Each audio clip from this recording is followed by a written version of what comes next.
on the side. Think of us as the whistleblower to the show's super injunction. We know the truth and we aren't afraid to share it. And as you know, sharing it is what we're best at, particularly on a Sunday. So without further ado, here is a recap of the week just gone. You can thank us later. Yes, you did. On my child's life, you're a liar. It's too early.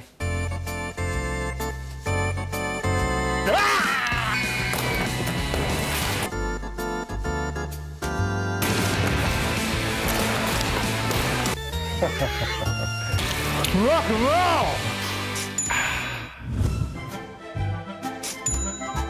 Vulgar. Mediocre. Wanker. Colleen, shut the fuck up. Do you want to write me a cheque out for my crunch? I think Danica is beautiful. She's playing all of us. I am a massive flirt. Do you think she's playing you? Possibly.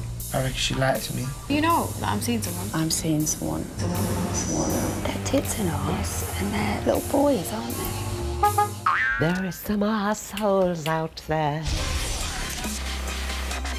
Have you got the fruit? Fuck. Help. Jasmine. Do you think I give a fuck right now? Cheers. Oh, my God. Danica let me down last night. Awkward. Whoa. It's a dirty protest. I've never heard such cock in all my life. Cheryl.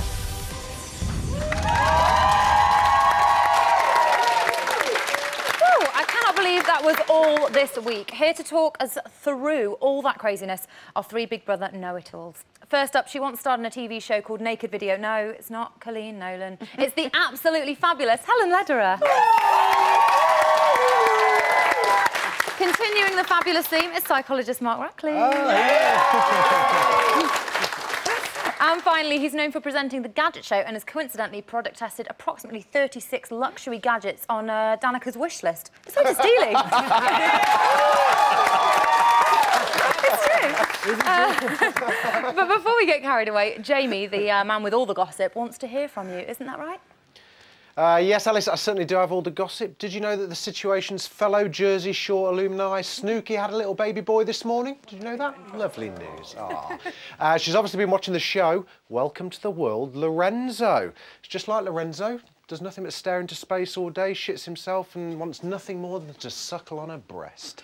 If you want to chat about that or any other gossip, give us a call on this number. I can't wait to hear what you got to say. Back to you, Alice. Thank you, Jamie. Right, should we get going? Yes. I think we should. Yes! Helen's really excited. We've been treated to 2 evictions this week. We're very greedy. First up was, of course, Jasmine versus Rian on Wednesday. Yeah. Helen, were you surprised that Jasmine was given the boot? Do you know, I wasn't. Maybe I'm in a minority here. Obviously, it had to be between those two, but whenever Jasmine was there, my heart started... It was like having that uncomfortable aunt at the table at Christmas that was going to actually do something really embarrassing. It was anxiety-inducing, wasn't it? It was just beyond. So people, I think, were very relieved when she went. Did you hope that that the public would hold on to her, though? Well, obviously, those people who want more drama, but I think that actually it would have been drama on a scale that would be so dominating because there's so much hurt. I'm sure our lovely man here will slice through that. But there's a lot of pain. Yeah, I think that's probably true. And the pain was more than other people's pain. Other people is just... there's greed. Greed for other people. Well, Mark... Pain for Jasmine. Right. I love that. Mark, you do love her, Mark. What do you think? And how do you think that her departure has affected the house? Has it been kind of monumental? Yeah, I think interesting what Helen said. We're the viewers and we felt that anxiety and we felt that, oh, what's she going to do here? And you imagine what it's like being in the house with her. It would have been so much more intense. So I think the fact that she's gone, people have probably calmed down a lot more. That sigh of relief. And feel a little bit more chilled. Yeah, definitely. For sure. Well, eviction number 2 was on Friday, of course, and Cheryl left us. Otis, did you think she was going to go? Recount. I couldn't believe it when Cheryl's name was announced. Don't start conspiracy theories, please. Okay. When she left, I was devastated. I just didn't see it going that way because from what I had seen, Lorenzo hadn't really shown his hand as to, you know, what he was bringing to the house outside of the Danica and Michael triangle. So I thought Cheryl would stay because she was such a beautiful personality in there. Maybe it's just that classic case of people thought she was safe, so they didn't save her. Why do you think she went, Helen? Yeah, well, we didn't see that much of her, actually. She was nicey nice. She was kind of like the cottage loaf kind of person. I'm sure she'd be thrilled. No, I just said that. I can't believe I don't know where that came from. But she's kind of person that... Not a cottage loaf. She's not a piece of bread. No, I've never even heard that expression. But she's the kind of person that you know that you would feel very comfortable just being around. So there's no kind of journey, there's no conflict, there's no mountain to climb. She'd be a housemate that you'd want in there. Yeah, but who votes? That's what we were saying earlier. Who votes? Exactly. So the EastEnders people obviously didn't bother voting. Damn it. Don't they have a communal phone in the square? Is there a phone box? There were some interesting reactions to the eviction. First up, let's have a look at Julian. I didn't want to go home, and so I was delighted. Why exactly did you not want to go home? The shame of being nominated and the shame of being unloved and sent home. I think comedians want to be loved. That's why we go on stage every night, in order to hear the applause. That's that we need constant reassurance, Big Brother, and so that this is exactly the same high as doing a show and being applauded. I was very shocked with you last night. Very what? Shocked. With what? I don't know. With the possible eviction. You were totally convinced, and I couldn't get my head around it. No, I'm not a confident person. I'd never be sure I wasn't going at all. But it doesn't matter, does it? Is it that important if we go? No. Well, what? I don't... That's why I said I was coming. I'd have been up those fucking stairs so fast. And I am not joking. She is not joking, Mark. No. She was surprised that Julian showed so much emotion. Were you surprised? Yeah, I think with Julian, it's interesting watching because everybody has their own insecurities, you know, we all have those.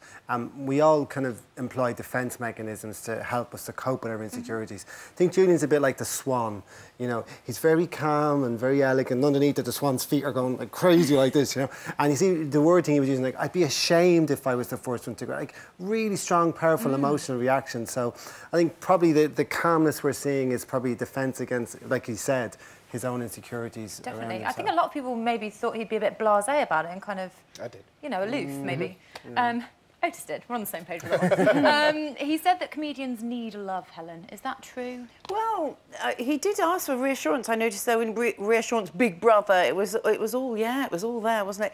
Personally, when I finish a gig, I just want to go to the pub, and I know that sounds like arrogant, and I get a bit embarrassed if people are clapping. I mean, obviously, don't stop. Well, they haven't started, have they? But it's... Julian gigs a lot. He does a lot of live performing, and I don't share that. And so he maybe recognised that maybe as rejection being up, and then kind he of the relief has started to show his hand. He's started to be very open, and he's probably playing the game now. He's engaged in playing the game. Everybody is playing the game. It's a game. I don't know that everybody is playing the game. I would disagree.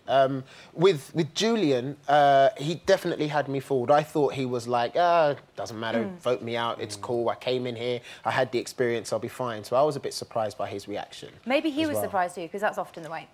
Let's talk Colleen. Very insightful comment there from you, madam. Thanks. Yes.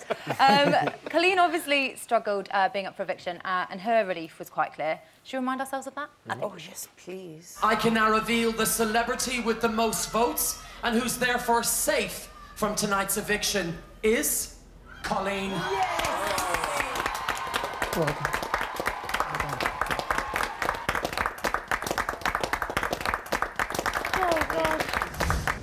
I'm sure it's just because it was the first time.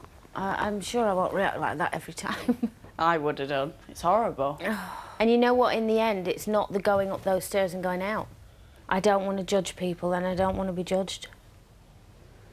It's not nice, is it? I'm going to cry. Nice. Mark, I thought she was going to faint when they said her name. Why such a strong reaction? I think you've just seen a massive emotional relief there on Colleen's part. Like, when you go up for eviction, you are being judged. You're being judged by your housemates and you're being judged by the public. And the fact that the public saved her was just like a emotional, oh, thank God I'm okay. Because if you don't want to be judged, don't go in the Big Brother house. I've said it time and time again. Why do they do it? Otis, she's one of the older women in there. Did her tears surprise you? Do you think she'd be a bit more kind of stoic? Yeah, definitely. She came in, when she came in, I thought she was quite a bold personality, especially some of the things that she was initially saying about Julie. So it was, you know, it's me versus her. I'm going to show I'm a bit stronger than that. And I thought her reaction to being saved or going out would be a little more composed. I didn't expect to see as many tears as she let out. No, me neither. That's very well put as well. A little bit more composed. Helen, you're such a suck-up tonight. I know, I am sucking. I'm sucking it all up. But she let it out. She let it out. It was too much. Oh my goodness. I want to say, please, Colleen, please. Please calm down. Do not reveal your hand. Well, I kind of agree. You've probably heard just about enough from us for tonight. So, as is customary in the studio, it's your turn. So if you've got something to say, you can reach us on Twitter or through our website. Still to come, we'll be delving into the minds of our housemates, a dangerous task. And Jamie will have some exclusive noms news for you. See you in a bit.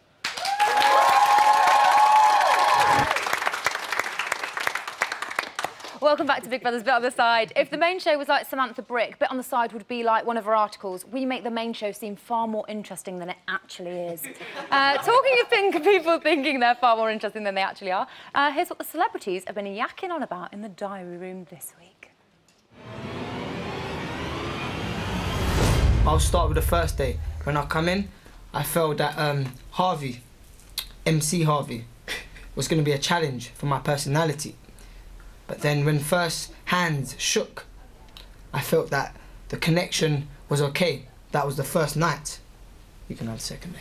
Day 2. Since that magical day, we have now formed a bromance. And we thank you, Big Brother. Thank you, Big Brother. For putting us together. Putting us together. Because we're in it to the end. We're in it to the end. We ride or die. Every day has been a joy for me. I'm just glad to still be here. I really am.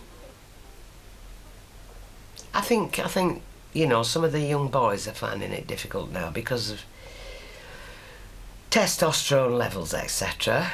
But they'll be all right. They'll be. Yeah, that's normal. That's normal. So I was mounted in the night by Julie. So I am recovering from that.